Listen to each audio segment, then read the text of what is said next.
sebelum abang jadi wamen yang apa menerima uang bukan katanya dipindahin itu Ya, siapa bang? si Bobi saya pindahkan. Jadi kan seakan-akan tuduhan itu bahwa saya membiarkan praktek itu. Nah, fakta yang saya lakukan adalah saya cuma pengennya mencat anak ini. Tapi di PNS tidak boleh main pecat sembarangan. Akhirnya saya pindahkan Bobi itu ke Jakarta juga tuh, apa namanya itu Balai K3 gitu loh. Karena waktu itu kan saya lihatnya praktek ini terlalu lama. Kan ngeri sekali tuduhan-tuduhan KPK terhadap diri saya. Pertama, saya minta jatah. Kedua, saya membiarkan. Ketiga, turut serta. Yang lebih keji ya, tuduhan apa? Soal saya melakukan pemerasan terhadap pengusaha. Tuh, kan ini kan lucu. Di sisi lain saya memperjuangkan buruh-buruh yang diperas oleh pengusaha hitam.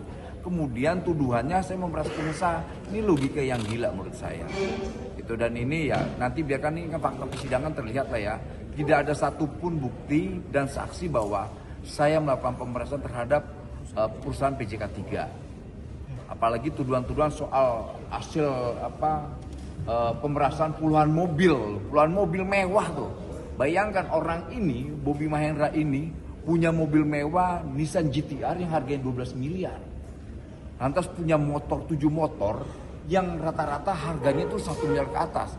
PNS sekelas bawahan dia yang gajinya itu cuma 7 juta mampu membeli satu motor yang harganya 1 miliar. Nah ini ada 7 motor yang dimilikin. Belum Nissan GT-R yang luar biasa yang kemarin di framing seakan-akan itu mobil saya. Peleknya aja, satu pelek itu 200 juta. Berapa pelek? 800 juta. Gimana dengan gaji 8 juta atau 7 juta? Dan fakta persidangan kemarin lagi, JPU menyampaikan ada satu ciptaan yang tidak diketahui publik apa? Soal dia memiliki senjata. Gila ini orang ini. Gak mungkin sekelas orang kayak dia begini bisa belanja di mall-mall besar dengan gaji 7 juta. Apalagi top spender itu harus miliaran. Gak bisa cuman jual beli cabai, beli kangkung situ. Karena mall besar itu gak mungkin memberi top spender ke seseorang nomor 2 peringkat 2 atau nomor berapa tuh orang ini gitu. Jadi ya si Bobi ini. Itu gitu. Bang Noel ini kan artinya Bang Noel kalau misalnya tadi pembacaan pledoi juga keberatan dan juga udah menunjukkan itikat baik kepada KPK. Tapi menurut Bang Noel sendiri pantasnya berapa sih hukuman bagi Bang Noel gitu? Ya gini, ya ini kan perjalanan hidup saya yang begitu luar biasa nih, titik nadir yang paling rendah dalam hidup saya. Tapi menurut saya sudahlah, apapun yang menjadi tuntutan terhadap saya itu konsekuensi politik dan hukum yang harus saya hadapi. Jadi saya tidak melihat angka-angka ya, kuantitinya, tapi yang paling penting penyesalan saya, pengakuan bersalah saya.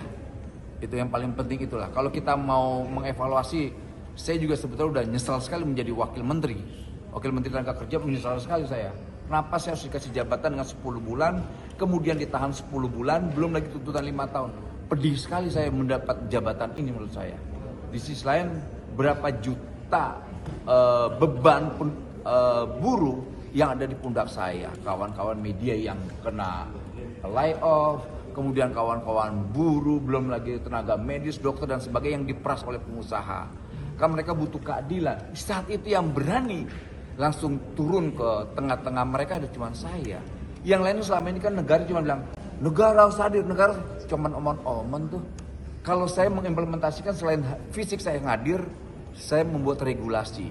Walaupun cuma surat edaran. Itu puluhan tahun tidak ada loh. Tidak ada.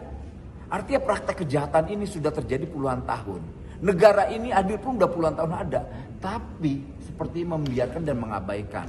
Ketika saya hadir, 2 minggu saya membuat namanya surat edaran. Pertama, surat edaran melarang pengusaha melakukan praktek penanda ijazah. Kedua, SE kedua adalah melarang pengusaha membatasi syarat mencari kerja sebatas 35 tahun. Bayangkan orang dibatasi untuk mencari kerja sampai 35 tahun, kasihan loh. Kawan-kawan yang pengen 36, 37, 38, 39, 40 sampai 60, mereka apa hilang harapan. Artinya kok negara ini di sisi lain bicara tentang angka kemiskinan 24 juta, angka kemiskinan ekstrim, angka pengangguran 7,4 juta. Tapi negara seperti melegitimasi angka kemiskinan dan angka pengangguran itu. Nah, dengan hadirnya saya kemarin, saya nggak tahu apakah ini bagian serangan pengusaha terhadap diri saya atau apa. Tapi biarlah, biarkan nanti ini menjadi pelajaran untuk saya, hati-hati bernegara. Gitu. Bang, Jadi itu bawa apa sih bang? berapa? Itu bawa apa sih? Ini pledoi saya. Oh, pledoi Judulnya saya. apa bang? Judulnya membela buruh yang diperas pengusaha hitam, malah dituduh secara keji memeras pengusaha. Jadi tidak semua pengusaha itu hitam.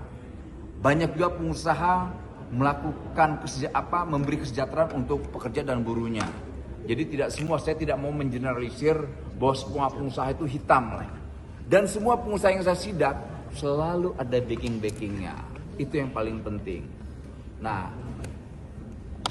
ini kan tidak baik untuk kita bernegara. Jangan negara seperti gangster.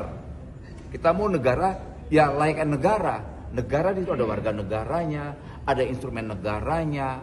Jadi kita mau bernegara itu yang benar. Download Tribun X sekarang. Menghadirkan lokal menjadi Indonesia.